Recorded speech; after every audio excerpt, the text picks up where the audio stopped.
Hello, everybody. Welcome to another episode of Off the Rack. I'm Sal. And I'm Tiffany. This is our comic book review show. We take the comic books of the past week and we recap them, review them, tell you what we thought about them, and then recommend comic books that are coming out this week that we think you should check out. We also talk about the news of the hour, or week, or month, depending on when we get to the show. Obviously, we missed last week. Oh, that's my notification. Hey, notifications are turned on. Notification squad. Well, what? That's right. Is it in your pocket or something? No, it's over here. But that's my notification to let me know that we just went live, and you should know that as well by liking the video, subscribe to our channel, and clicking, of course, notifications to be turned on so that you know when we are going live every week, usually on Mondays. This past Monday, we skipped, but we also released a special episode of The Good, the Bad, and the Ugly, where we talked about a spotlight episode. Normally, we take 3 books, but this time we did 1 book, and I thought it was a lot of fun. We've actually done that kind of format before, but I noticed that a lot of folk, relatively new viewers, were like confused and found it to be new, which I'm thrilled by, because it means we get to reintroduce people to the whole premise of the channel and to the team and all that stuff. But yeah. So this past Saturday, we spent the majority of the day at ZapCon in Wayne, New Jersey, where we sold some wares, we sold some hats, sold some posters, stickers, and of course got better acquainted with our audience at large, the people who can and would go from all over to scenic Wayne, New Jersey.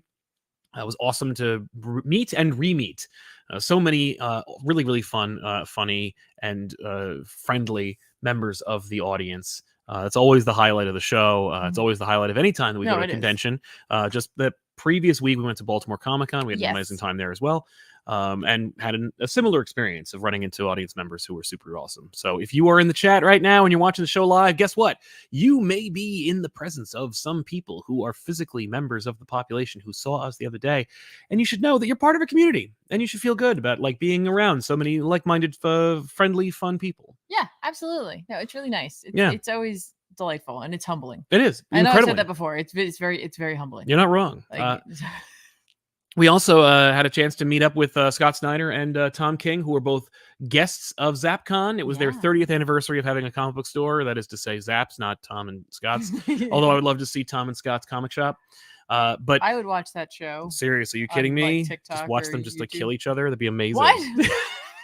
Because they're 2 titans in the industry, and they have strong opinions. And then, well, they'd be like, all right, so I'm thinking I'm going to put these wall books over here. And he'd be like, yeah, I'm thinking Court of Owls. And the other one being like, yeah, I'm thinking The Wedding.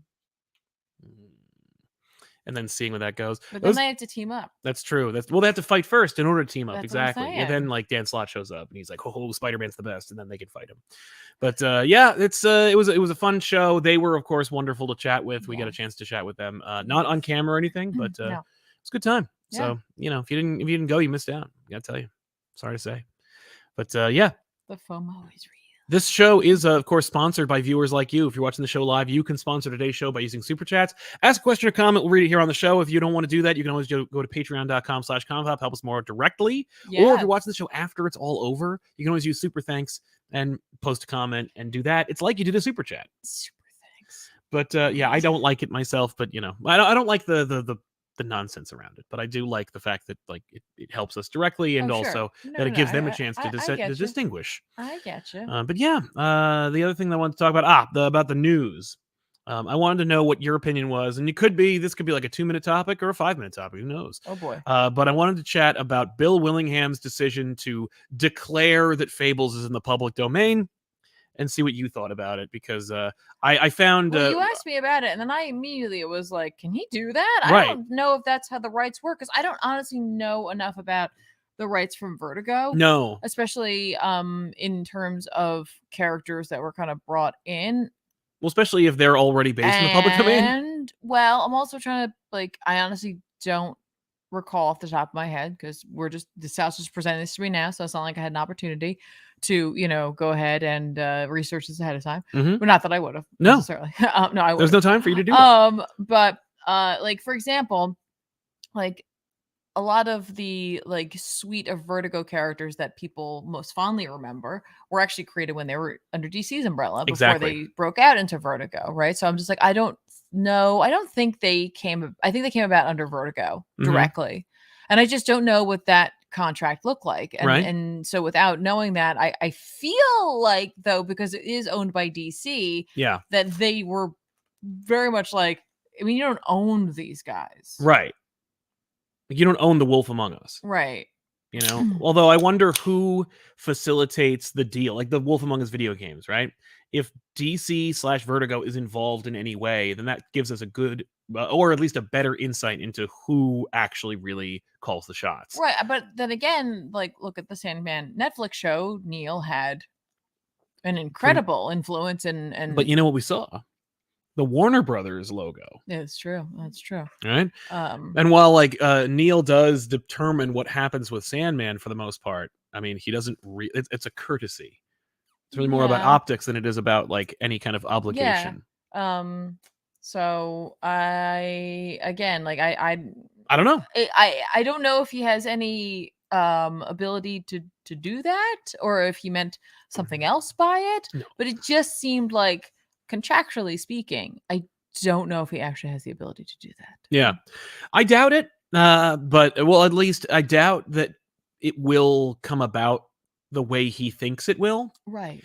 Or the way that he's presenting it. It could be that the whole thing is just a big smoke and mirrors game where he's just like, I'm doing it to make DC look like the bad guy. Right, Like, to put optics on it. exactly. Like, get people talking about it, get people on my side, get people like, up on this whole thing. And then, have DC come out, which they did, and they issued a statement in which they were basically like, no. Yeah. And I imagine it was probably a baffled, confused one where they're like, what? Right. Well, yeah, because it's like, regardless of, like, if he's all right, so if you're telling a story about a character who is outside of the that is in the public domain, right, in the first place, it's more that the stories themselves would be the thing that he could have ownership, right, over. or the very specific versions of the public domain characters. Right.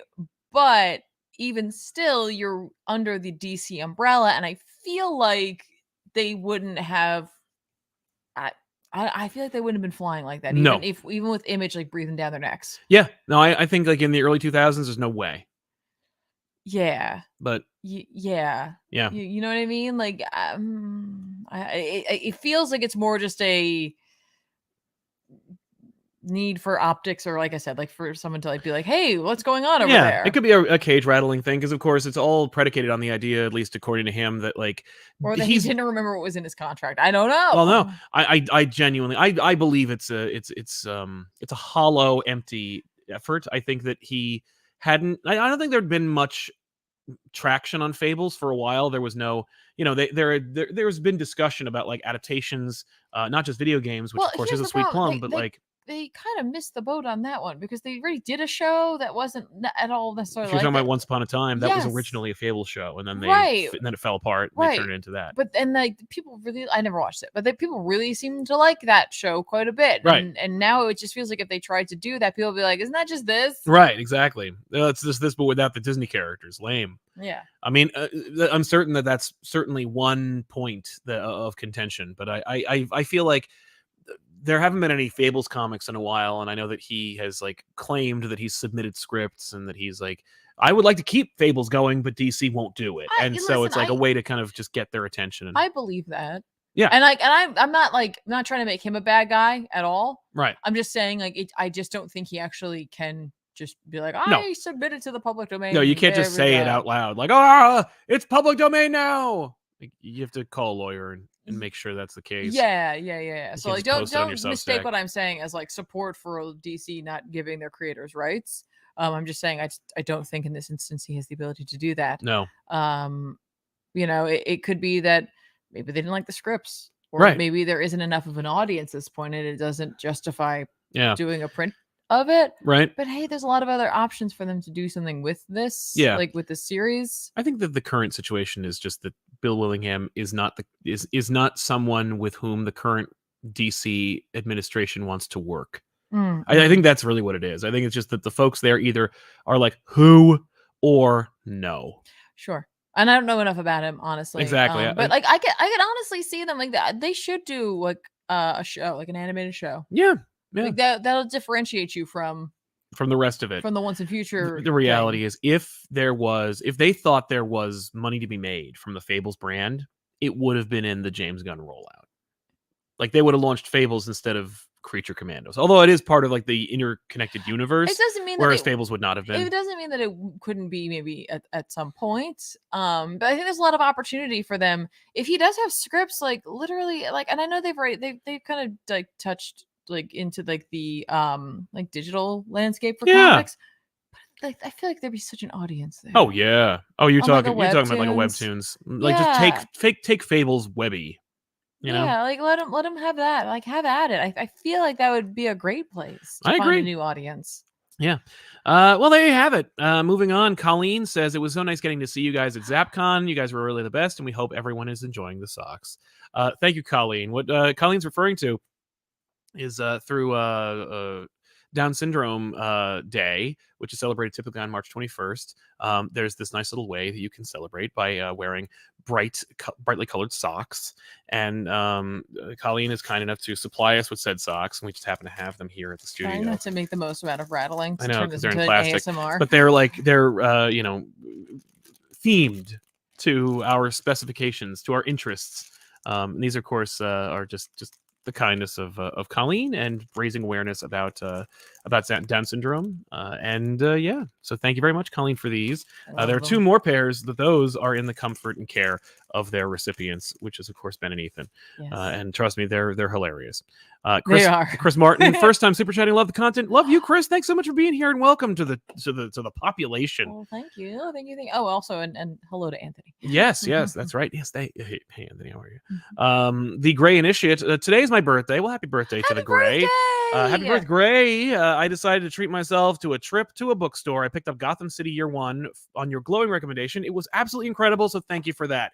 Thank you, Gray Initiate, for that ringing endorsement and for trusting my recommendation, our recommendation. No, that was yours. All right, it was mine. But I'll take the credit. Full marks for that. Thank you very much. Yeah, we when we like genuinely, when we're like, this is cool. Yeah, I think we're pretty much on the ball. I think we're pretty. I think it depends. It depends on your taste. It's true. And if your tastes tend to align with what we tend to enjoy, then yes, absolutely. Absolutely. Let's talk about some books that came out this week that we think you should check out. I read the relaunch of Daredevil with Saladin Ahmed and Aaron Cooter on art. This is, of course, like after Zdarsky left Daredevil. And I do believe he left. I don't think it was that he like wrapped up his story. I think he was like, I'm done, I'm leaving. And I love this cover. It's a JR Jr. And I know it is. Of course. Well, but I think that's pretty much where his wheelhouse is at this point. The character has to be in the rain, in the dark. Yeah, I don't necessarily love the rain effect on him. No. But I really like everything else about it. Yeah.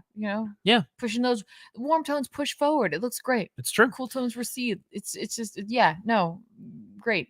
Agreed. Does everything inside match up to the coolness of this cover? No, but the interiors don't match this at all. It's not the right. Well, I just mean like the overall book. It's fine. It's very fine. The story is basically about faith, as you can imagine. Matt is now a priest. The second Slayer. No, not that. Not that faith. But Matt Murdock. The new status quo is he's a priest, and he takes care of kids. And, he's got to take care of his neighborhood. It's just like Matt Murdock with a different outfit on. And he has partial amnesia, but you got Elektra in there and she's still Daredevil, but it doesn't feel like that is a thing they want to do anymore. So she is a victim instead of the hero. And we're not going to like battle narratives about which Daredevil is leading the book. It's about Matt. It's about him being a man of the cloth. And, in fact, we even have that moment in this book narratively where Elektra goes to him and he finally remembers who she is. And then like they connect and he's like, and she goes, well, I'm going to continue to take care of this church and take care of these kids financially. But like when we'll get you the hell out of here and get you back into being Matt Murdock Daredevil. And he's like, oh, no, this status quo will last at least 6 to 12 issues. Like I have no interest in not being a priest anymore, even though I don't think I was, adorned or frocked or whatever the explanation, the term is. I don't know where the hell that would have happened. Maybe in hell when he went there, because literally he went to hell and then came back and he was a priest now. But I feel like that may be like it's like an honorary doctorate. Yeah, right. God doesn't present honorary doctorates. Those are called sainthoods, I believe, because nobody, right. I mean, like the church determines you're a saint, but before that, it was kind of just up to the ordained. That is the word. ordained. Thank you. That's exactly right. You should know that. I should know that. Yeah, not because I have been ordained, but certainly because I have a passing interest, if not the document that proves that I spent a lot of time working on that. But the book is in constant conflict with itself. It wants to be this kind of like fun. I don't know. It's the art is good, but it does not match the tone, and it is much more like not goofy, but fun. It is a more lighthearted theme in terms of art. But the Matt is dealing with his new role as a priest, but he also doesn't remember anything else, so he doesn't like compare being a lawyer to a priest. There's no like, this is a lot of growing pains. He is just in it, and he's already done it, so the fun of him leaning into this role is over. That's gone. We don't get to experience that. Instead, we have to deal with him already shouldering the responsibility, and that's kind of like not a lot of fun. But again, Daredevil isn't always fun in games. For the most part, it's actually about like sacrifice and misery. But then Elektra gets possessed by a demon, and the effect by which Cooter depicts the demon possession is really cool. Really? Yeah, like there's a head over her head, and her body kind of like dangles while the demon's body like carries her around, like she's a beard that dangles from the demon's body. And it's like, it's a really interesting way to depict a demon, and it was more interesting that you consistently nailed it. Right. But overall, I'm not feeling it, but we'll see how it goes. Okay. I found myself enjoying it in spite of myself. Okay. Not enough for me to go like, this is new. Like there are some books where I'm like Penguin, where I was like, oh god, I gotta read a Penguin book too. Damn it, it's amazing. Right. This was not. Damn it, it was amazing. But I was already kind of not thrilled with this, with the status quo, with this presentation. But when we got through about halfway, I'm like, I find that this is really engaging and well done. Right. Okay. So I reluctantly enjoyed this book. I'm not going to be able to pull it up right now, but your description of the demon made me think of a scene from Fooly Cooley, and I'm just living in that headspace right now. That would not surprise me if it was some kind of homage. I'm sure it isn't. I'm just saying, I was like, Well, what did you read this week? I don't know. Okay. I read a bunch of books. Can I talk about a book I read last week? That'd be great. From last week? Yeah, why not? 2 weeks ago? Mm-hmm. From the show that wasn't from last week? Yeah, that's right. Just because we have to wrap this up. Yeah. We've got to wrap up that Ghost Rider story. Oh yeah. The Ghost Rider Wolverine Weapons of Vengeance book. Of course. The Omega issue. I completely agree. And I was like, no. Yeah, we're not just gonna let that go by the wayside. Let dangle off of a demon's chin like Elektra. I should hope not.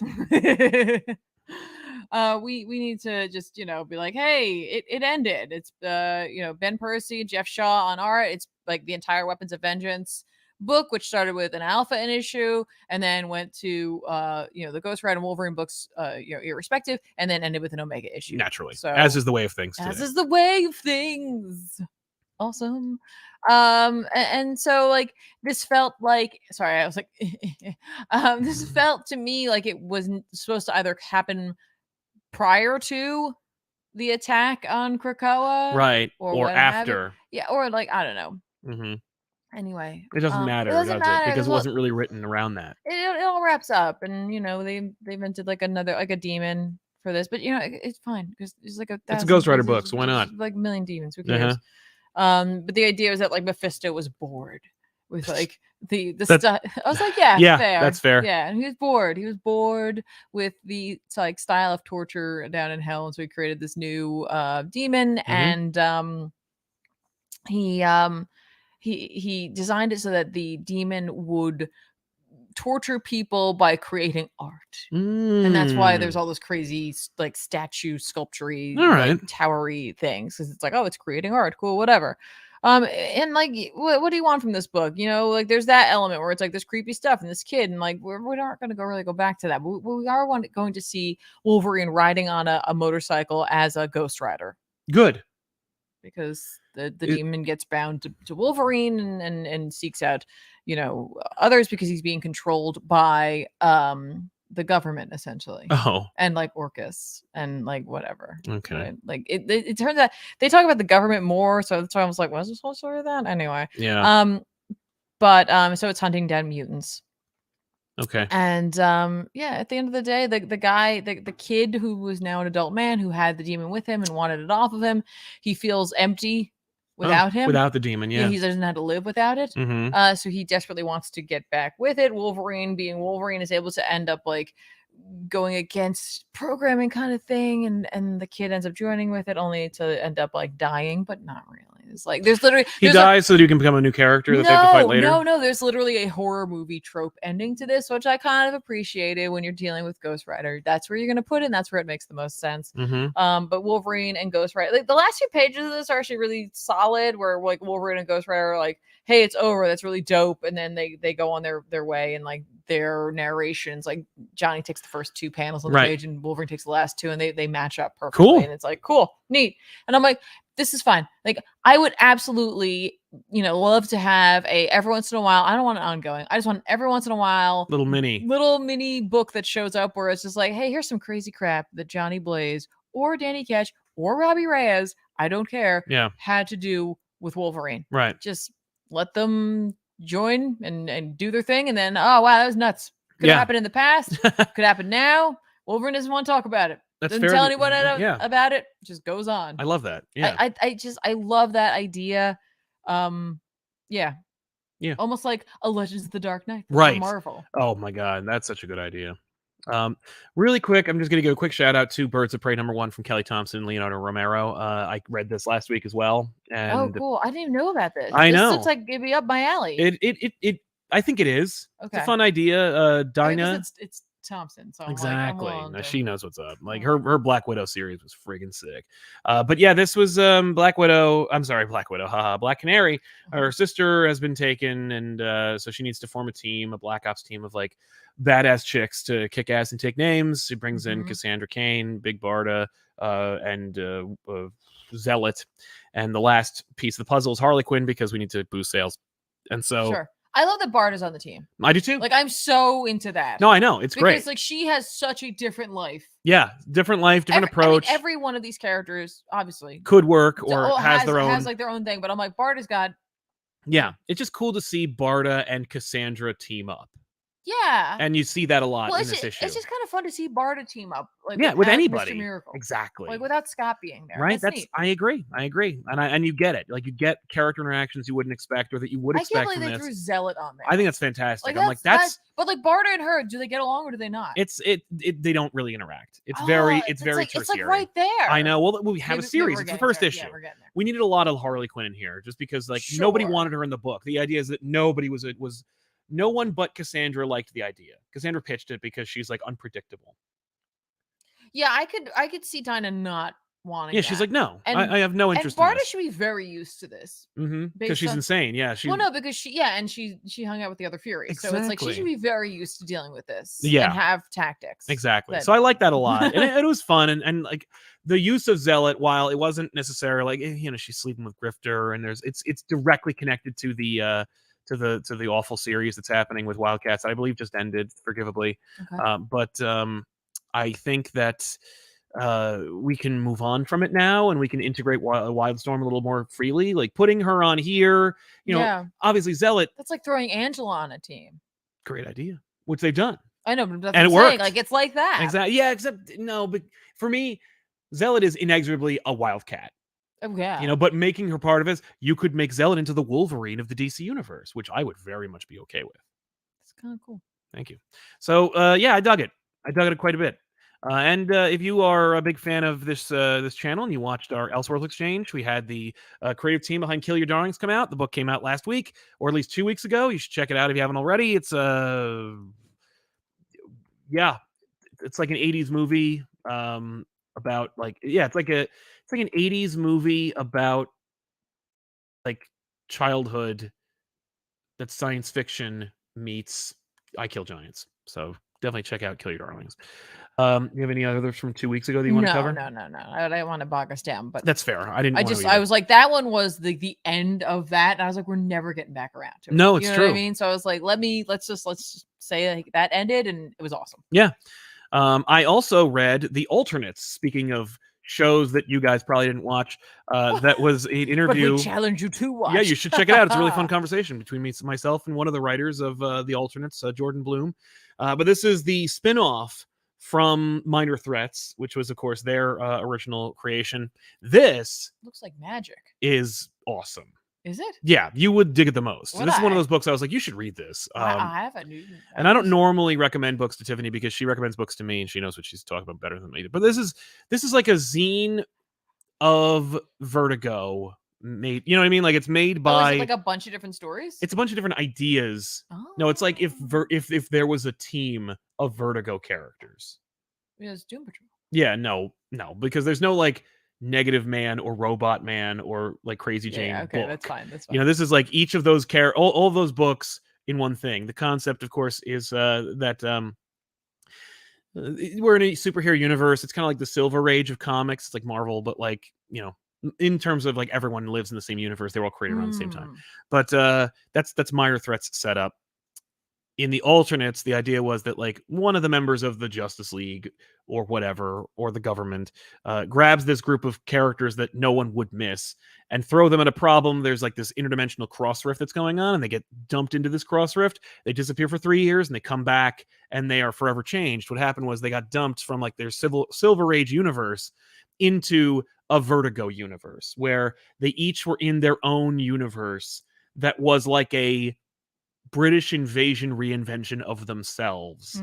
And so they found themselves like bogged down with depth and baggage and like creative energy that made them interesting, and then they got spat back out into the Silver Age. So it'd be like if you it would be like and try to strap in for this one, it would be like if you had Constantine as like a separate character that almost had nothing to do with the DC universe. Yes. And had like this like several award-winning runs. Yes. And then just tried to fold him directly into like a Batman book. That's a bad idea. And I believe it's called The New 52. Yeah, I know. But and everything else, of course. But yeah, or making Swamp Thing like an Alan Moore character, and then being like, Alan Moore's on a team called Justice League. And you're like, what? Oh, sorry, not Alan Moore, Swamp Thing. But yeah, like I like the idea of Alan Moore being on a Justice League. I don't want to be here. Like, they did that. They made Swamp Thing look like Alan Moore. I'm like, no, I really boo. love him. The idea of him being forced to sit at the table. Yeah. Like attend meetings. I don't want to be here. No one to protest is me. But yeah, so Alternates, neat idea, cool execution, good art, great art actually, and that cover is incredible, especially the stuff in the background. I know, no, I love the I love the cover. The cover, I was like, oh, good idea, and the book itself is a good idea as well. It's written, of course, by Jordan Bloom, Patton Oswalt, and Tim Seeley. Oh, nice. Okay. With art by Christopher Mitten and Tess Fowler. And Tess Fowler like really brings her A game. I know that name. Mitten does too, but you know. They're all doing great, so it's worth checking out. Awesome. What else we got, Tiffany? Actually, while you I'm gonna read these super chats. I thought I was like, I feel a super chat coming. Panda go crazy. Comic Papa always gets paid. Miss seeing you guys live. Who was your most memorable fan moment? Like ever? I can't say I have like a most memorable because it's like picking your favorite child. Yeah. Like I love all my fan moments. There's very few where like, you know, I had to. Just this past ZapCon, I did sign a shirt for the first time. But you know, I don't have those. I know what my favorite fan moment is, and it has nothing to do with a specific fan. It just has to do with the fact that we were in a situation where we were having a meetup and fans were there, and had nothing to do with me. Oh, what's that? It was just hilarious. Yeah. Do you remember? Like, I know you did. When we were at New York Comic Con, we had that meetup down by where DC used to have their area, and like we're all like there, and everybody was there. Ben was there, and Ethan was there. Or we had candy. Yeah. And Ben decided to throw a candy at someone. Yeah. Like someone that wanted it. And so he was like, here we go. And he just threw it at New York Comic Con. So like this girl just walked in the path unbeknownst to anyone and just took a candy wrapper to the face. With the candy in it. Just bam.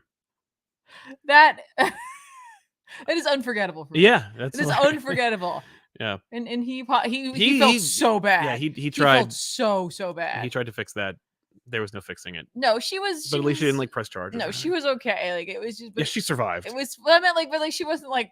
She didn't freak out. No, she was not furious with Ben. But I will never forget that. No, no, I love those. I mean, I love every interaction we have, especially Baltimore. We don't really do like a meet and greet, and at the smaller shows like Zap, like we'll have a booth. You'll come to the booth. I don't have to like make sure we meet at the flagpole, but. New York Comic Con, I always like those because like everybody shows up. And there's a lot of different people, and it's so many different like walks of life, and those are always fun. Also, when we do like those meetups at like Dewey's or yes, or Zap and stuff like that. By the way, if you're ever at a show and you come up to me and I have this look on my face that's like, what? Like what do you want? It's because I literally don't think you're there to talk to me, and so I figure you're just going to ask me to move out of the way. Because I'm just standing someplace I shouldn't be. Naturally. So if I have this look on my face, like, what are you doing? What do you want from me? It's because I'm like waiting for you to tell me, like, hey, could you move over here? Or like, I need to get back there. Oh, can I squeeze by? Yeah, that's my brain. Love it. Dustin Zimbala says it's midnight here in Germany and I need to sleep, but here's a little something for the greatest duo on YouTube. Well, Dankeschön to you, Dustin. We do appreciate it. Thank you very much. Get some rest. Yes, and we'll see you on the repeat. Hopefully you're already asleep. I also hope so. Hopefully you're ready. RK loved Fire and Ice. Hoped some of the attention from Human Target helped keep the series from falling under the radar for most fans. I love the shenanigans. I didn't read it, so it didn't help me. Well, I guess it fell under the radar for you. Sure did. Just like I didn't read that this week. No. I think that book's gonna die. Dante Cook says Werewolf by Midnight was so perfect across the board. I would gladly read a series of this if they kept Bloodstone. I only bought it because of her in the first place. Fingers crossed that BL Batman remains so good. Thank you. That last one didn't. I was like, what? I have no idea what that means, but I do appreciate your support. And we'll figure it out. Trust me. Exactly. But did you read Werewolf by Night? What do you think? I think definitely. I know that I was like, why would you read that before I even had a chance to present that I read this book? I know. Well, I read. It's funny. I was actually going through the books. You know, I read it. I forgot. I didn't know you read it. You didn't say you read it. You said you liked the creator, and then when I opened the book and I looked at the creator, I went, "Oh!" And then I just walked away. But yeah, you want to talk about this? Yeah, I think we should definitely talk about this. Oh, Black Label Batman. There you go. Black Label Batman. Yes. Okay. Thank you. We figured it out. Thank you, chat. Thank you. Werewolf by Night came out. Derek Landy is the writer. Fran Galan is on art. And this cynical me, upon seeing this cover and the first couple of pages of this, was like, clearly this is trying to tie into that series. And why is it coming out now? That's really weird. Wasn't that series like a year old at this point? Yes. Is it a year old? At least. And I'm like, bizarre, right? This is just, here it is. Here's the issue. There's the end. And then Werewolf by Night will continue in another book. Oh, okay. Right? This is a one and done. This is Elsa's book. Is it her issue? No. Werewolf by Night is going to a team. Oh. Just read this book if you want to. And please do. Because the art in this is unbelievable. It is. I don't have words for and sometimes it gets a little wonky because it has a very distinct styling to it. But everything is in black and white. Wow. Except for Elsa Bloodstone and her bits. Right. So when we're in her world, it's beautiful in color and bright. But then when she enters into the world where Werewolf by Night is, it's black and white and monster movie. Oh, there's also red eyes, creepy, right? Cool stuff, right? But I can tell you what happens in this book. It's just listen, the pitch is Elsa and Russell are on a. I called him by his last name, right? And her by her first name. Elsa and Jack are after the same goal. Okay. Right? There's a missing person. They're both going after it. They don't know that they're both going after it. They both have different approaches, and creepiness ensues. Okay. And that's really that's all you have to know. Okay, great. And the two of them, talk, have a moment where they both reflect on the fact that they've had a relationship. This is just really well done. It's a perfect issue. Really would like more of this, but I feel like nobody bought it. So go buy it. Yeah. Go buy this and then go yell at everybody that you About want how more. they didn't buy it. And if you didn't get it, you tell them, oh, they should second print it, because this was just Yeah, great. reprint this. This was just great. It was so good. And I love the way in which Jack reflects his narration. It's dramatic and it's flowery and it's, you know, it's what you might expect a werewolf, I guess, to think, right? And then there's Elsa. And it's just, there was a literal moment in this where I was just like, this is almost like Sal and I in the Marvel universe. Just read this panel and then you read the next one. Okay. While I continue to talk about this book. The pacing is great in it. The villain is like it's a perfect backdrop. It's a perfect backdrop that's hidden thinking about her. And that's her thinking about him. Sal's very well written and well spoken man, and I'm not. So I really felt akin to that, where I'm like, she has like a very basic like this. You don't smell like dog. Well, I appreciate it. Thank you. It's great. But it's an excellent book. And if you did like the series, you will get those vibes. But it is not the characters from there. Right. Like, it's not that version of them. No. Like, the good stuff from it they brought were like some of the look of it, you know, like using the black and white, leaning into that, right? Like they are the like, gothic kind of nature. Yeah, of it. you're already like associated with that. You know that, you're familiar with it. We'll put it in this book. But it is Elsa from here and it's Jack Russell from here. Yeah. So trust me, go grab this book. It's a really great entry into the beginning of spooky season. Oh, for yeah, sure. I mean, it's not like scary. No, it's just funny, spooky. and you know, she's got a great voice. Yeah. Great voice, sarcastic, witty. Awesome. Fantastic. Great book. Well, while you queue up your next book, Sure. Bryce Harriet says, what are your thoughts on the idea that you and your colleagues' opinions are going to be primary influences on upcoming comic creators? Thanks, y'all. I've never thought about that, and I don't think that's, I don't necessarily think that's true, but no. I think it's more going to be the works themselves the are works the influences on these yes. creators. They may be like, I remember when you used to talk about this, and I would hope that at the very least, they're like, the works that inspired me were recommended by you. Right. That'd be like the closest thing I could see to right. laying claim to anything. Or like that, you know, they're like, you made me start delving more into something, and from that I found yes. something that made me think that. Yes. But No, thank you, Bryce. I appreciate the like, I was like, no, what? I hope not. Dante Cook, Zealot as a DC Wolverine. Sal, no notes. DC could take my money with that idea. Thank you. Yeah. No, Zealot needs a book, and she's just like a berserker crazy person. Like, it would be really cool to see. Yeah, it's just like Wonder Woman but meets Wolverine, which is basically what Tom King pitched his Wonder Woman ongoing series to be. Yeah. Jade Ez says, what are your thoughts on DC remastering their old games for next-gen consoles? I've only experienced them doing with the Arkham games. I have no opinions about it one way or the other. I usually, when they remake or at least remaster them, I'm like, cool, good. No, I think that they should. It's becoming increasingly more difficult, I feel like, for people to get a hold of.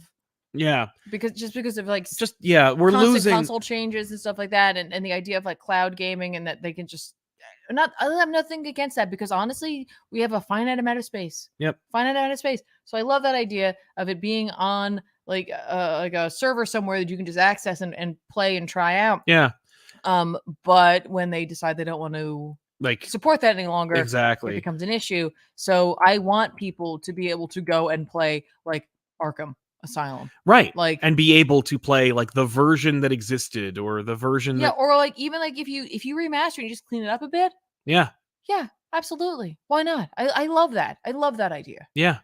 No, I'm concerned about like abandonware and the idea of like things that existed that were seminal or even like transformative for the industry, for the genre, for gaming, for hardware, for the audience, and having it just go away because like it's a video game. It was made to be played on the device or system or operating system that like was made for it. And as we get further, like I remember computers like upgrading and then being like, oh, you can't play, like I remember I couldn't play like old X-Wing games because like the operating system didn't support it anymore. Like XP didn't support them anymore. And I was like, well, how do you, but how am I supposed to play it? Right. And they're like, who gives a shit? Just finding out like, just finding out like they don't care. And I'm like, that's so horrifying. Like you need to know. Well, it's why it really, like, I struggle sometimes with purchasing like a physical copy of a game versus a digital copy of a game, because I recognize the fact that inevitably I may not be able to play that down the road, like because I don't have it in a physical format. Yeah, that's right. That's why we're buying more Blu-rays, because like I'm worried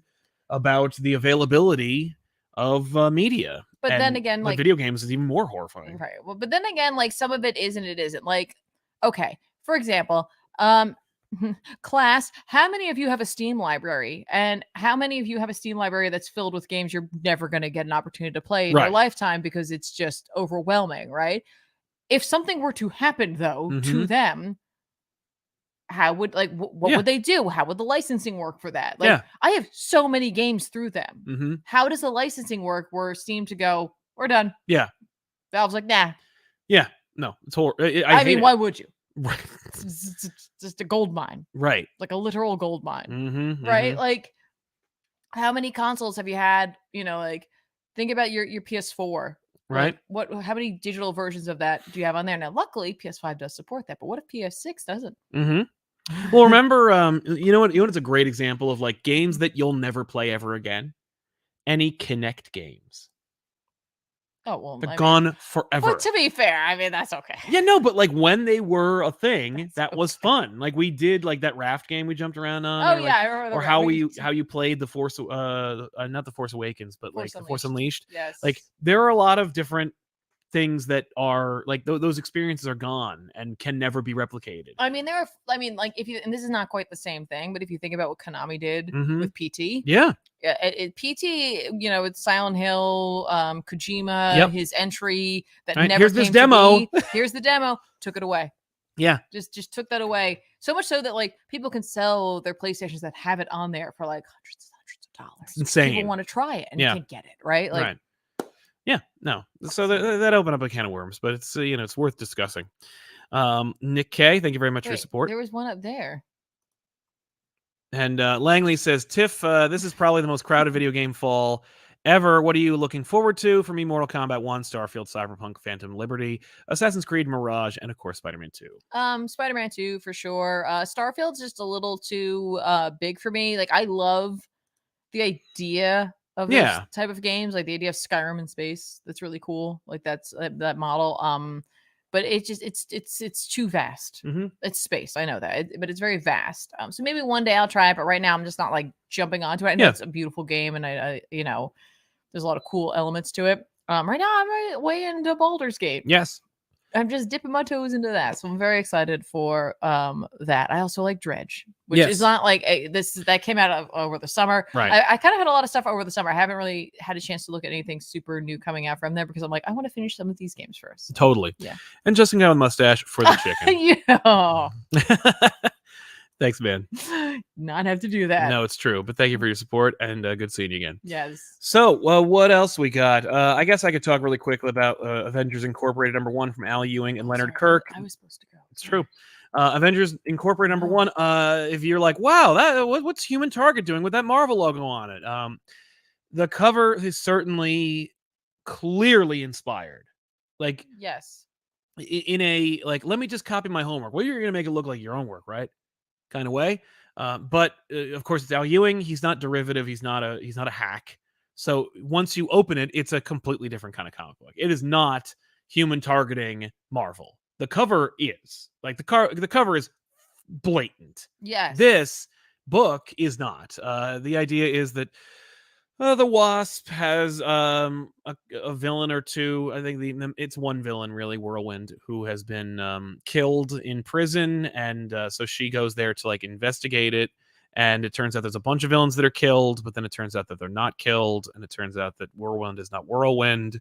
And basically, she's like on a mission to investigate this whole conspiracy, and the directive across the board from both the Avengers and the government and the prison is no costumes, just like Human Target.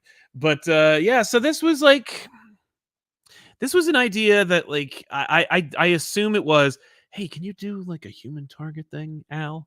And Al went, no, but I can do something interesting. Okay. And I can let the artists show that in some way, But I fear that this book is dreadfully boring, and it's just not enough.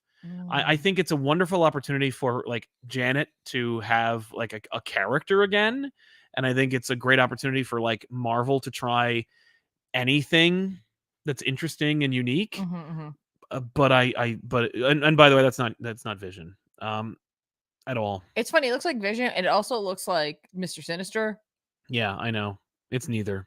So can we can I talk really quickly about the cover, right? Because Please, yeah. when I saw this cover, I was like, "Oh, cool, a Black Widow book." Right. Yeah. But And then I you see don't, the wings and it's like, oh.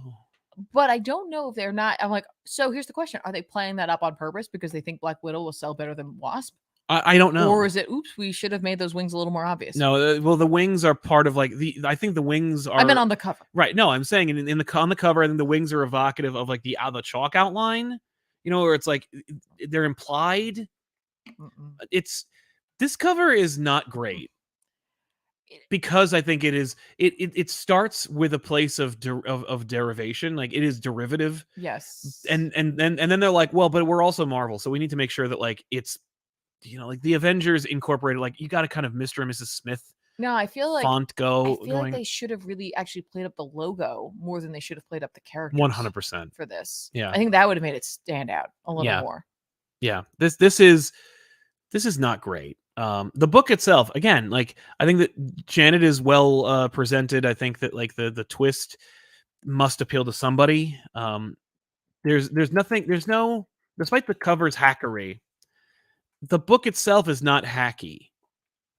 Like it is not a human target. Right. And I want to address something. It's its own thing. I want to address something. I saw something Please in do, the yeah. chat that was like, they're like, isn't this cover supposed to be a reference to the Avengers British TV show from the 60s? Huh. Regardless of that, Yeah. The only reason they would think to do that is would because be like human target is in the back of their minds. Like they wouldn't necessarily jump to making that sort of allusion without already having something to. Yeah, Marvel has been fighting against being referenced to the Avengers series and movie forever. Mm-hmm. The only reason why they would ever like embrace it is because like the Human Target is a 60s inspired, like very hyper stylized book that is from the exact same era as the Avengers series. So while they can go like, no, I'm actually homaging this, the only reason you're homaging this is because that's idea what they wore. Was already pulled into your head, and now you're trying to do that, and they just didn't do it very strongly. Like, I think they should have gone a different route. I think it's a better way to present that idea. Exactly.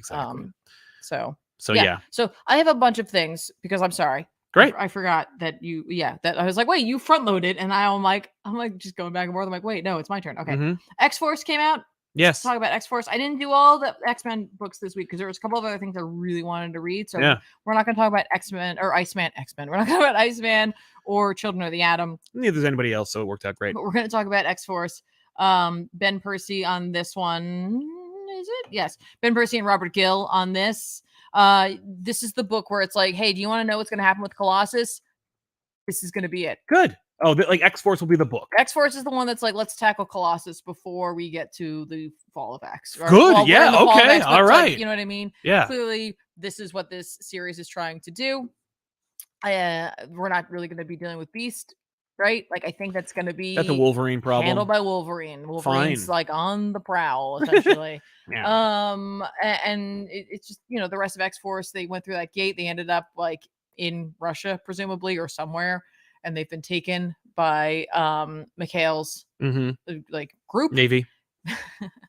And they're being punished in different ways. Kid Omega he's just in a cell because like he seemingly has diminished his powers, and it's probably of his own making by accident. Like there's something up with him. He needs to get out of his own brain, right? So it's kind of cool, right?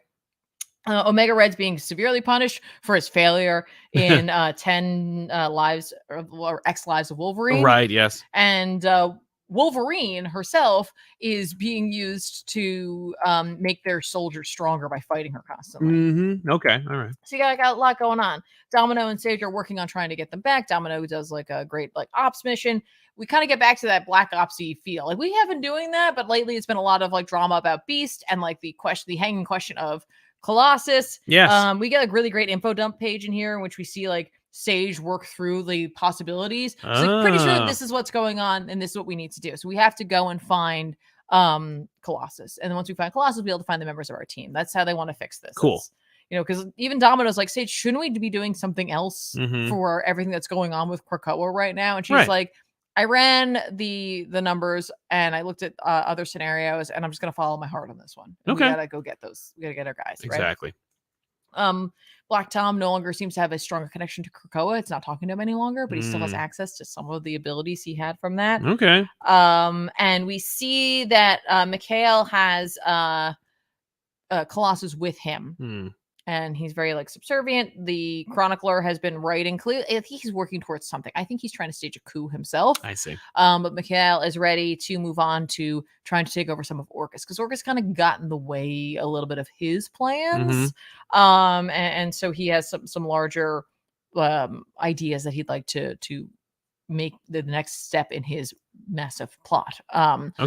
But Chronicler's like, I can't just abandon Colossus. Like, he's in the middle of his story, essentially. And if I do that, he could die. Right. And Mikhail's like, well, all right, then we're going to send him on this mission. And if he dies, and that's the natural ending of his story. Okay, so great. Like, dun, dun, dun. Right. You're like, great. That'll actually like head towards a conclusion for this. Right. So we'll see Domino's again racing to find Colossus as well, because she wants to find the rest of her team. But also, I think she'd like to save him too. So we'll see how that goes. So cool. Great story. Again, even though we're, in this new status quo for Krakoa, where it's like, there is like Krakoa still exists, but where are the mutants? I don't know. Right. X-Force still gets to do what X-Force does, or at least part of it does. So I'm like, that's kind of cool. Percy's found a way to keep the tone of his story going, even with changes in status quo, which I think is just the highlight, the hallmarks of a good writer who gets his characters. Agreed. So great stuff. Cool. Additionally, X-Men Red came out this week. This is a solid book. Solid, great book. And while if you really liked this group, written by Al Ewing with art by Yildri Sinar, I'm so sorry. If you liked this book beforehand, you like this group, while yes, this is like taking place during Fall of X, and it's the reason why Storm isn't there. This book is also like, here's something really massive and big going on, and we're not doing an event about it. This is just the story that's happening in this X-Men book, Red, and it's happening on Mars/Arakko. So like, if you're like, I don't really want to worry about what Professor X is doing, and I don't care about what Emma's doing with or like Colossus's journey or any of that stuff, you might really dig this, because it's Genesis coming back. The Four Horsemen show up in this issue finally. This was a great issue. This was like, Al Ewing just really it's funny because you were just talking about how much you were not maybe digging on his Avengers Inc. Yeah, it's not his fault. No, but I'm just saying, like, but it's not to say that Al's not a fine writer, because this was a really well-paced issue. We get a bit more about Fisher King, about his background, which is actually, I'm like, great, we're finally getting where this guy came from. It's tragic, it's great. Not because yes, because it's tragic. Yeah, but no, we get a lot of like wartime stuff where it's like, Genesis has a plan and they're trying to outthink her, and like she makes a big move, but oh my gosh, there was actually another move too. And it's just really, and it's going to happen, because this is only the second issue with Genesis back in a way. Yeah. So you're like, obviously they're not going to solve all the problems right now, but it still caught me off guard where I was like, oh, cool. So, political intrigue, really cool bunch of fights. It's Genesis. It's the hanging shoe, though, of Apocalypse coming back, if he does. Like, what side will he be on? Where are we going to go with this? Will the Annihilation staff ever be taken care of? Because that's like a real problem, and I love it as a problem. It's such a threat because of its quiet power. Yes. So really, really excellent.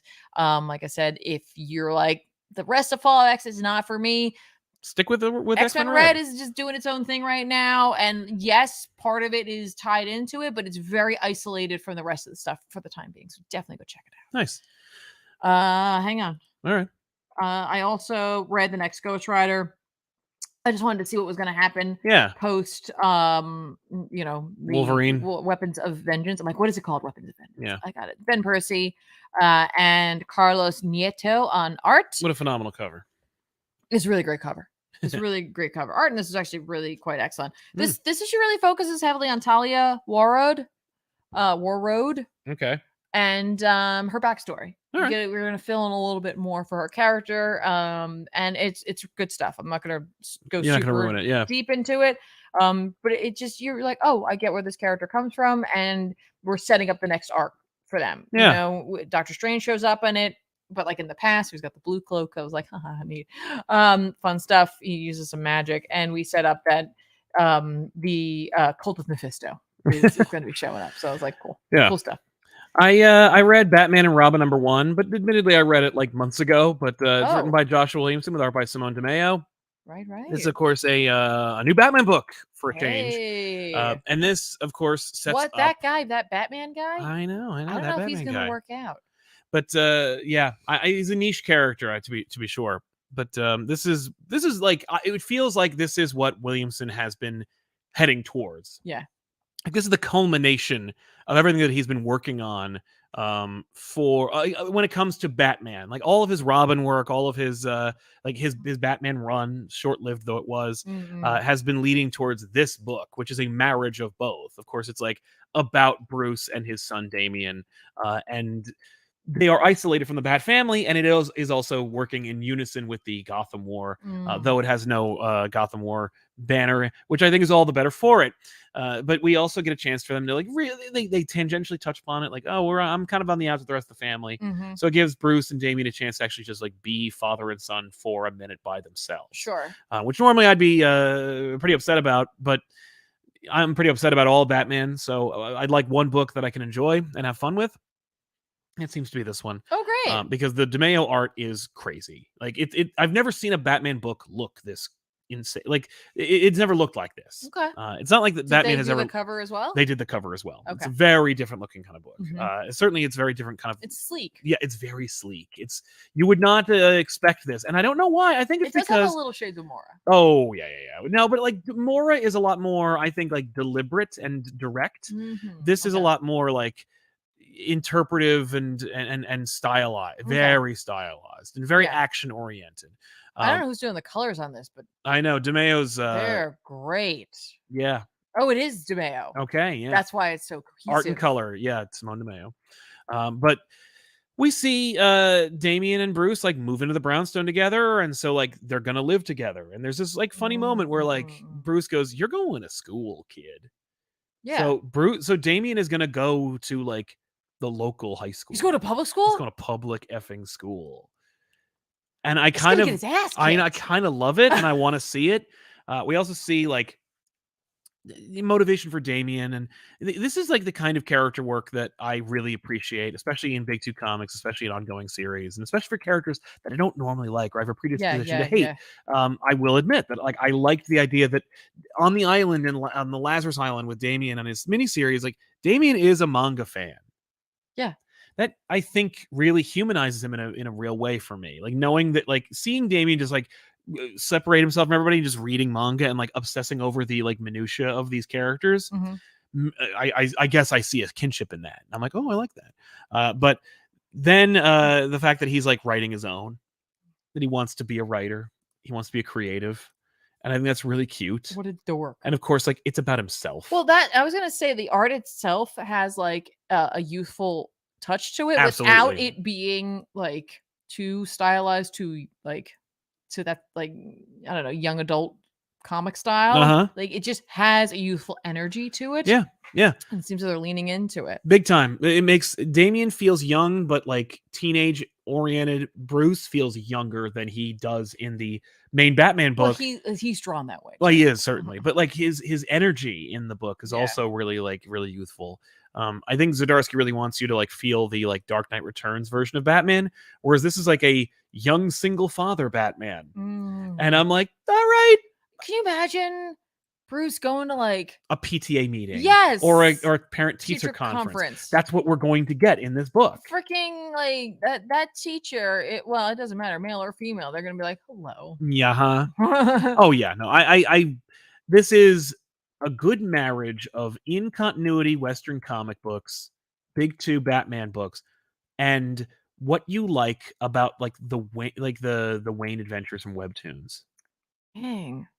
I'm not a big Damien fan. I hate Don't Damien. make me want to read this. I know. I'm sorry. I mean, like, I just can't get over. I honestly, I love this. I love the way it looks. I love the that's the whole thing thing. is like, if this book consistently looks like this, it doesn't matter if I hate Damien. I'm gonna keep reading this Can effing you book. click on Simone DeMeo because Like, what do they do? Yeah, that's exactly what they did. Future State. I was like, no, I've seen this before. Yeah, the reason why, by the way, we don't really love Future State Gotham is because it's in black and effing white.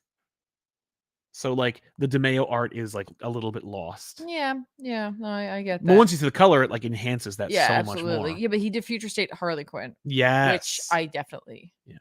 Just realized check I cut out on my forehead. I don't know what happened. Oh no. You gonna make it? I guess. Okay. Just kind of like, what's happening? Okay. Yeah, I was like, I was like, I thought it was that. So yeah. Yeah. Cool. So I've recommended. What else you got? I got one more before I think we talk about the thing that I know you don't. Yeah, the bat in the room. And like I can't go too much about it, or I don't want to go too much about it. There's a book that's going to be coming out from IDW. It's a horror book. It's from that Dark Spaces initiative. Full disclosure, they sent us a copy of it. Yeah. But it wasn't because like they were like, and now talk about it nicely. I read it because Scott Snyder wrote it. And I didn't really jump on the Comixology Scott Snyder initiative. No. Like at all. Yeah, you didn't read like a lot of those books. I didn't read any of those books. You didn't read Clear or We Have Demons or Barnstormers. It just wasn't for me. And they sent this over and I was like, all right, I'll take a peek at it. I opened it up and I started reading it. And then I actually couldn't finish it. And I finished the rest of it just today.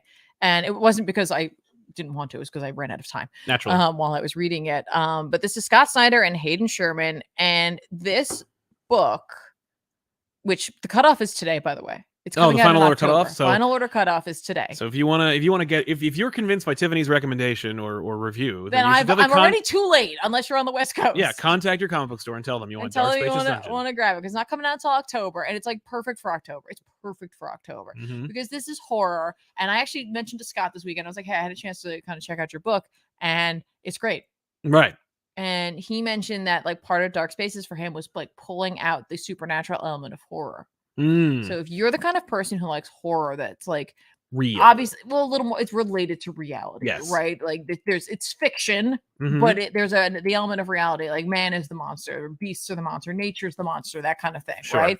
That's what you're gonna get, especially with this book, right? Like it's man is the monster, And even if the way in which things occur are like outside of hopefully the scope of a real person being able to do this, because of the fact that it's not a ghost, a demon, magic, whatever, a time traveler, a Lovecraftian horror, it gives you that much more of a connection. And this was the first time in a while that I have felt the same passion and writing style that I felt in Witches. And while Witches is totally supernatural, but that human element is there, and his human element is here, and this is dark. It's a dark book.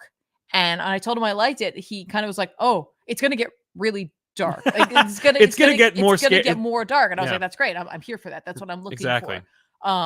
So he's pitching it as like it is super dark book, right? And it involves like a serial killer. It involves like I said, a human element. There is like there's a family in there. There's someone who's like been hunting someone for quite a while. There's a lot going on in this. But it gripped me, and I've been thinking about it since I started reading it. And I was like, I have to finish this book. I have to finish the book. And by the time I was done with it, I was like, yeah, no, I cannot wait for the next issue. And this issue hasn't even come out, so I have even longer to wait. Like if you decide you want to grab this, you're just gonna have to wait till it comes out, and then you have to wait a month. I have to wait like 2 months. Yeah. So I definitely want to make sure that I get myself a physical copy of this because this is great. And again, if you're looking for supernatural, this is not where you're going. If you just like Snyder's writing style from Witches, that like, again, human emotion, dark, grim world, this is it. Yeah. So Dark Spaces Dungeon. Check that out. So really quick, let's do some super chats and then we'll talk about the last book. Andre. Admittedly, there is one thing in there that I was like, if Ethan read this part, he'd be like, I don't think that would work. And admittedly, I had that same thought, but I was willing to let it go. It's like, whatever, who cares? I'm enjoying myself. Yeah. Andre F. wanted to meet you at Baltimore Comic-Con. Sadly, I think I arrived too early, but in good news, I did meet Tom King, and of course, he had nothing but nice things to say about ComicPop. Well, thank you very much, Andre. I'm sorry we missed you, man. Oh, yeah, we were there. We didn't make it down early enough on Friday, unfortunately. Yeah. We got to drive down in a big scary storm, though. We did, yeah. We were there Friday, technically. We were in Baltimore. But the con was over. The con had been over for hours by the time I got back. Yeah. But yeah, man, Tom's been very, very kind. The thing that I will say, and I don't want to get into it too much, but like I had a chance to see Tom both at Baltimore and in at ZapCon in Wayne, New Jersey. But he both times has said that this is one of the best audiences that he's ever encountered is you guys, and how kind and supportive and caring and sweet you all are.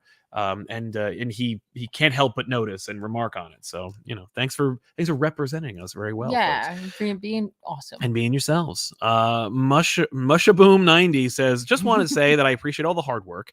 This channel helped me get into comics. Keep up the good work. Also, Elseworlds Exchange and your interviews are some of my favorite segments. Well, thank you, Mushaboom90, for your support, for enjoying what we make, and for having some favorites. We do appreciate it, man. It means a lot to us. Yes, so thank you very very much. Thank you. Joshua Stevens says, not necessarily beholden to these two, but would a Steve Rogers Emma Frost book be better than a Tony Stark Emma Frost book, or not even remotely interested? Thank you, ComicPop, for everything.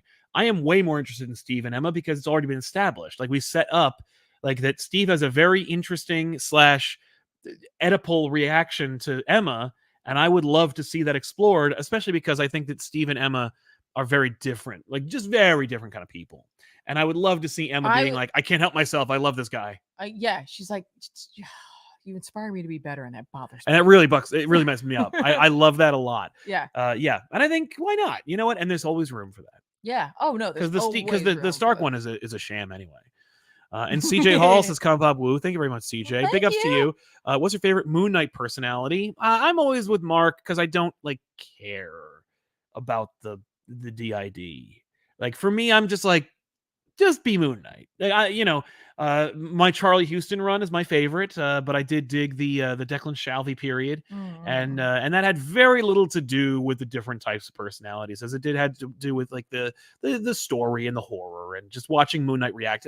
I'm very much the thing I like about Moon Knight is the Spawn of it all, where like McFarlane's like, I just want Spawn to go to places and fucked up rooms and just kick ass, and then he leaves, and you're like, whoa. And like, that's Moon Knight for me. It's just like, well, I want Moon Knight to go into a place that like the Marvel Universe is like, we don't show this place normally, but Moon Knight showed up and he took care of it. Like, as far as who's behind the mask, couldn't care less. Moon Knight without a mask, Moon Knight with a mask off is the least interesting thing I could think of. Yeah. No, I like them all, honestly. Yeah. I like all three of them. I like Mark, Jake, and Steve. I'm like, Grant. I'm like, Grant's a first name too. No, I think they all bring something to the table. Jake is, I don't know, there's something about Jake, especially in Jed McKay's run. Yes. He's just fun. Right? It's just a different, you know what it is? It's just because I think for me, like, Steve and Jake are so different. Yeah. And like, it's just, I feel like it's just highlighted a lot lately in the McKay run, just, the lives that they lead, the worlds that they come from. It's fun. Yeah, anyway, absolutely. And Stupid Sandwich says, it's a weird dichotomy between Batman. That Batman has a relationship with Tim Drake as Batman and Robin, but he wants to put the most work into being a father figure with Damian, despite the fact that his son is the most self-sufficient. That's probably why, though. Yeah. Because he's like, I can't mess this one up. Right, exactly. I think that it's interesting, with respect to the adopted sons versus the Damian situation. Dick and Jason and Tim all remember their fathers. Right. Jason's father, vaguely. Like, Jason should actually be the most kind of connected or feeling the most lost, which is why like he's in any way engaging at this point after his resurrection. But Jason's father was like a hood who worked for Two-Face, who died. His mother he never knew, and his desire to know his mother got him killed. Cool. Right. That's actually a really great element to his personality. It was always something I liked to know when I was looking at his dead effing costume. But Dick and Tim were raised by their fathers. They have fathers. To a point. Like, they're dead, but they their influence is is there. Jack Drake is especially influential in Tim's upbringing. Tim was Robin while his father was alive, and was a source of contention for him in a big way. So I don't see, I see Bruce being Tim's father and Tim wanting Bruce to adopt him afterwards. But I think that I always felt like that was kind of not necessarily like a flaw, but I always felt like that was Tim trying to fill a void that he felt he needed to fill, and that one day Tim would recognize that he didn't need that. That, like, while I do accept and acknowledge that Tim and Jason and Dick and Damian and to some extent Duke are all Batman's sons, I also feel like, Tim in particular wants to be Bruce's son because he wanted to bridge the gap between Robin and Tim Drake, because it was such a source of contention for him when he first became Robin, and because it was such an issue between him and his biological father. So but that's there's a multi-layered thing with Damian. He's like, Damian doesn't need me at all. I didn't even know he was there, and I don't want to. I want to make up for lost time. Okay. I don't necessarily because it doesn't care. help though in this situation, because like technically when you think about it, like Talia is a single mom. Yeah. But she's also Talia al Ghul, so it's Right. kind of hard to judge because Rachel's always there. based on her like, like you think about like a single mom working hard, and it's like you're still Talia al Ghul, so you're still making questionable choices anyway. But then I'm like, I appreciate him wanting to be a part of it and be there for his son, but like don't take away from the fact that like someone did technically raise him. Again, Exactly. you can't take the League of Shadows element out of that, and you really can't. So it's hard. It's really hard. Agreed. So talking about the last book of the week before we jump more into recommendations, let's talk about this Black Label book, Batman Gargoyle of Gotham, entirely from Rafael Grampa and Mateus Lopez. Yeah, they did the coloring. Gotcha. But yeah, I believe. Written and drawn by Rafael Grampa. This was a book that I was really anticipating ever since I read the last installment of the Dark Knight Returns universe, where Grandpa drew that. Right. And I loved Grandpa's work, and I really like Grandpa's art, especially his interpretations of these characters, and they're very strong, very deliberate, and very bold decisions. Like, his Flash is one of my favorite images of the Flash of the last 10 years, because it's just such a cool image, and it's something you don't normally see. And and his Batman, of course, is also great. But it's just like he was a bold new artist that I'd never heard of, and I was like, I'm really excited to see what Grandpa brings to the table. And so here it is, right? We got this this great, and it's perfect because I think it's it really is a perfect place for him, Grandpa, because he is able to do whatever he wants and just go for broke. Right. And it reminds me of when Lee Bermejo wants to do a Batman book or his own book, Vicious Circle. Right. It's like Bermejo's going to do something that speaks from the heart and really hits all the hallmarks for him, the most important priorities for the character.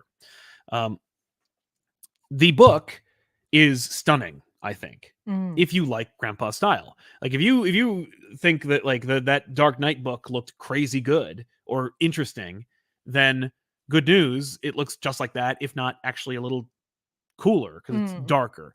It's very European. It feels very European inspired. Now, obviously, he himself isn't necessarily European, but it feels like a book that should be oversized, that should be from another country, that should almost feel foreign, even if you're looking at these very familiar icons.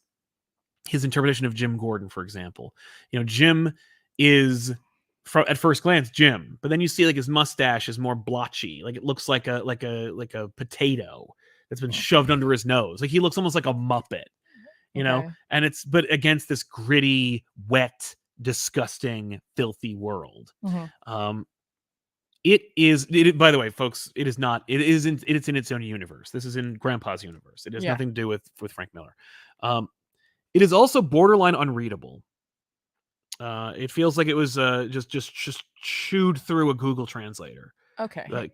I feel like the characters don't speak, for me, I was like, I can't read any of this. Like, I'd start reading it and I'd be like, oh, what the crap is happening? Okay. I at some point or another, Yes. I just stopped Okay. and I just looked at the book. All right. And I felt all the better for it. Fair. So like when you're gonna have to forgive me. When I got home please. today, Sal mentioned this book, and I was like, because I saw you wrote all the Batman stuff, and I was like, was there something I missed? And he was like, oh, this came out. Yeah. And I was like, and he's like, but it's too long. You're not gonna have enough time, which is 100% true. Mhm. There was no way in the amount of time we had, but by the time I came home, the time we had to be here, Yeah. that I could read 54 pages. No. I'm not a fast reader. But he was like, take a look at it, so at least I could talk about the art, right? Mhm. And I was like, but I kept in mind what you said, and I couldn't help myself, and I read the first few pages. Yeah. And I don't think you're correct in what your problem is with it. Okay.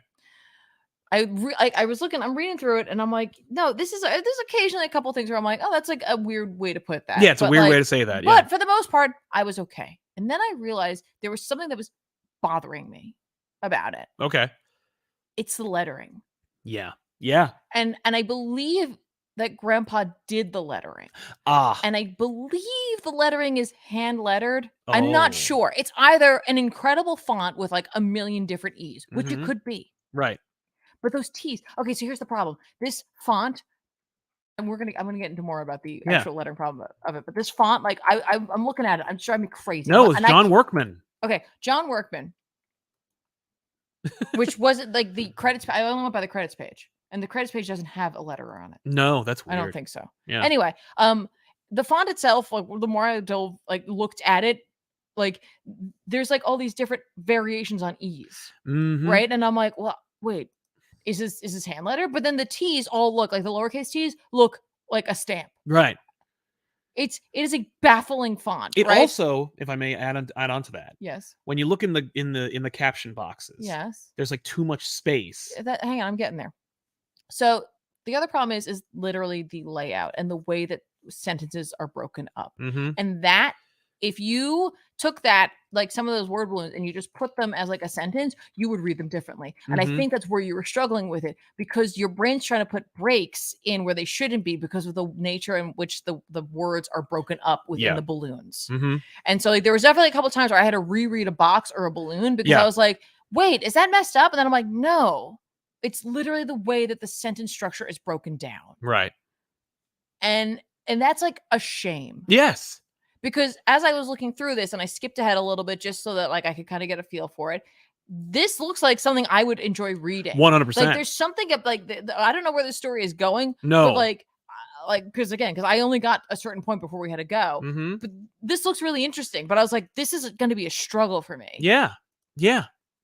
Like and introduce a new villain, it creates a whole new thing, but it's frustrating to read, right? But then you'll have like balloons that are completely fine, but like normal. It was just literally there was like too many like widows and stuff like that on this page, and there was too many times where I'm just like, oh, we just didn't quite like place out our words correctly, which is why I was like, is it handwritten? I don't know. Like that, I have got to look more into this. What this font is like? Is it a font? Is it not? I don't know. Yeah. I don't know. Yeah. But like, it's not enough for me to not want to read this, right? Like, I want to read this, and I think, and I'm hopeful that as we go on, it actually gets a little better. But I just noted, I was like, I think that's what is making it difficult to read. Yes, that it's maybe not necessarily like a language thing, and more like a formatting. You put a barrier for the way that like the average like brain might interpret it, or like our brains just in general, which probably aren't average. But again, it's not every single time. It's just some of them I'm like, oh, okay. Why would you break a sentence up like that? Yeah. I don't know. But it was I wanted to love it. And it was such a frustrating experience. I couldn't bring myself to endorse it. Like I endorse it wholesale. I think it's worth buying. I think it's worth looking at. I think the art is spectacular. I think that the approach is exactly what like Black Label is there for. It's a wholesale new interpretation of Batman, but also entirely familiar and like contributory. Like it's Gordon, it's Alfred, it's Batman. He's Right. dealing with the duality of being Batman. Right, He's thinking right. about getting rid of Bruce Wayne. He's got conflict as Batman. He's got conflict as Bruce Wayne. He's got conflict with Alfred. Like, meanwhile, Gotham itself is like this gross, gritty, disgusting, terrible place. And even more so with like this really kind of like I could keep referring to it as like a European kind of style. But it's yeah, I can't. Like, I can't read it. I'll have to wait for it either to be all together, maybe, but and here's my suspicion about like the caption box in particular, because I've read a lot of European comic books over the years, especially books that have been translated or retranslated. Okay. I think the boxes work perfectly if it's in his language. Oh yeah, you're right. No, there it is. It says it's oh wow, John there it is. Workman. Yes. I think they didn't bother to recaption box it. I think that they fit what they could in what it was. You know what I mean? Like, I think that the caption boxes are perfect if they're in his language and not in English. I disagree with that, and here's why. I assume this is all digital. It is digital. It's digital. Like, you don't have to worry about that stuff any longer. I know. What I mean? That's why I'm mad, because I'm like, I think that they didn't do it, and I think they're lazy. I feel like this is just a choice. I don't know Workman from any other lettering project. He's done apparently like a zillion things, but older things. I mean, okay. Like 30 years ago. Okay. Anyway, but yeah, I'm going to give this a shot. I'd like to read this. I'd like to give this a try. But yeah, but you see what I'm talking about. I did see what you're talking about, but I think that that's what it is, and maybe I'm wrong. Maybe I'm wrong about like what actually is the problem there, because I haven't finished it. I didn't like, again, because I just ran out of time. Yeah, exactly. But I think that might be what the issue is. It's just some weird layout options. So let's recommend some comics that come out this week that we should check out. Yeah. Nightwing number 106 is coming out. Yay, Nightwing, more Nightwing. World's Finest, Superman, Batman number 19. Wonderful series. I love more of it. Superman number 6, we're back to basics. We're back to this. Night Terrors is over. Superman number 6, hooray. I'm getting that. Titans number 3, I need to read number 2. I just forgot. It's easy to forget. Uncanny Avengers number 2. I'm gonna read this. We'll see how it goes. Okay. I'm really excited about Captain America number 1. This is J.M. Straczynski doing Captain America again. Okay. And the art, I believe, is from the Punisher series. You called him JM, that like broke my brain. Yeah, because it's supposed to be JM DeMatteis. Yeah, but they're both JM. I was literally like, what? Creator Babylon 5. Yeah, that was the problem. You didn't say the rest of it. It's true. And one of the most anticipated books until I saw Greg's Land name on it, which is Predator versus Wolverine. Finally. And I want to talk about that in a minute. Oh, sure. And of course, also Wonder Woman number 1. But I can also say I've read number one of Wonder Woman. Right. And I can say that Sam Pear's art is phenomenal. Okay. It's definitely worth checking out. You will wish you'd picked it up. It sets up the new status quo for Wonder Woman. It will influence the rest of the book. It has far-reaching ramifications on the DC universe. And it's Civil War. The Amazonians are Public Enemy number 1, which I'm sure they've done like at least 6 stories like that before. Right. But it's good. Okay. It's good. Yeah. You know? I will checked it out at all. But I should have warned you. Okay. It's a lot of setup. Okay. Issue 2 is where things get going. Okay. So it's going to feel very Tom King. It's going to feel very self-indulgent. It's going to feel very long in the tooth, but I promise you. Second issue, more things get going. Okay. But you may like the deep cut of like a certain character appears in this book. But we'll talk more about that in depth next week. Also, Stranger Things Ninja Turtles. Issue 2 is fun. I love the first issue. We'll see how 3 turns out as well. Okay. Great. Wow, it's like a lot of books this week. Let's see who's writing this. I don't know who that is. Yeah, I'm not even going to bother with this. Contest of Chaos. Oh, it's the Contest of Chaos annual for. Yeah, they can eat it. I'm not going to read the X-Men annual. I'm sorry. I'm not going to read any of them. I like to try to promote things. I only mention things I'm going to read. Wolverine number 37. I'm going to see where Ben Percy's going to take Wolverine right now. He's supposedly dealing with the like Logan clones. I think he's going to hunt down the rest of them, and then I hopefully he can go after Beast after that. But the Hulk's going to be there. It's it's a classic team up, obviously. Yeah, naturally. So check it out. Juan Jose Ripple Beyond Art, if that's what you're Sweet. interested in for this. If you're interested in that, I don't know where I was going with that. Uncanny Spider-Man #1, Fall of X stuff. But I'm reading this. It's Nightcrawler as a wall crawler. This is a combination. You're not going to read this? I'm definitely going to read this. Yeah, it's written by Simon Spurrier with art by Lee Garbett. I've wanted, when I was a kid growing up, as a little kid, my 2 favorite Marvel characters were Nightcrawler and Spider-Man. Well, this is for so you're putting them together. Yeah, I'm in. Yeah, right. Like it looks great. Great costume. Yeah, great costume. Had been prophesized it was going to happen, and here it is. Here it is, finally. Alpha Flight #2. If you like the first Alpha Flight, written by Ed Brisson, check out Alpha Flight #2. I think I enjoyed this. You know what the problem Let's is check with out this? the next one. The cover's not great. Yeah. But also they should that's a classic logo for Alpha Flight. Yeah. They should have X-mened it. Like they should have Hickmaned Alpha Flight. Or like if it's part of Alpha, giving them a new one. Yeah. They got the banner. Give us a Krakoa Alpha Flight. They got the banner. I'm just saying, like Alpha Flight needed a Krakoan logo? redesign. Okay. I just want to throw this out there. I saw some like really dope art by Andrea Sorrentino for the Bone Orchard Mythos Tenement. It's a book I really wanted to pick up and read, and I just never got back to it. So #4 is coming out. So if I get an opportunity, I want to grab this at some point. But there's like some incredible art image that Sorrentino put out there, and I was like, and it's in this, or is it just? I don't know if it's in this one. I don't know if it's coming up for like a sequel of some sort. I don't know. It's spectacular. I'm going to need to jump into this at some point. Here's something I didn't know was happening, and it's not by the same people. I'll still check it out, though. It's not by anybody who wrote either of these things. Wow. Strange Academy, Moon Knight #1 is coming out. I have no idea. It's Carlos Hernandez on writing, Julian Shaw on art. I'll at least give it a try. Yeah. You know Let's see if these characters have some staying power. Give them to somebody who isn't just in love with them. And I'm clearly going to have to pick up a book before this because it's part of Solve for X. What does that even mean? It means I missed a book. What the hell? It's a little thing that's going on. It's a math thing. So I'll check something that out, the first one. Yeah. This I just wanted to know for myself who's writing this. I don't know them. I just wanted to see it. Don't know you. And I also want to give a shout out to anyone who's a fan of the Chilling Adventures of Sabrina. There's a Chilling Adventures presents Madam Satan Hell on Earth #1 will be coming out. I just wanted to let you know about that. If you're interested in more from that universe, there's more. Nice. In Saga. Oh, and Saga #66. I thought I right-clicked that, but I guess I didn't. And the thing I'm obviously going to pick up, because I swear, because I saw this image in the back of the last issue, I was like, I already read this. Yeah. No, I just saw this image. Yeah. Image. Saga #66 is coming out. Brian K. Vaughan, Fiona Staples. If you don't know by now, then I love this. Yeah. I don't know what to tell you. I don't know what to tell you. But we want to thank you so much. Zoinks says, hey guys, hope you're well. Did you read Danger Street this week? Really reminded me of the poison scene in Princess Bride. Thought it was funny. Can we talk about that cover for that book? I know. The cover for this issue, I saw that cover, I don't know where. Yeah. Freaking amazing. I agree. I'm not reading it.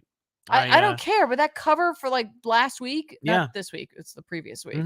I don't know why it like struck me so much. Yeah, it's fantastic. Look at it. No, the lightning. Yeah, it's Jorge First Fornes. of all, like lightning is just going to be intrinsically connected, even though we have Storm in Marvel. It's like blue with a lightning bolt is attached to DC, and I love it. Just that's true. Freaking wrecking the logo. It's just I love it.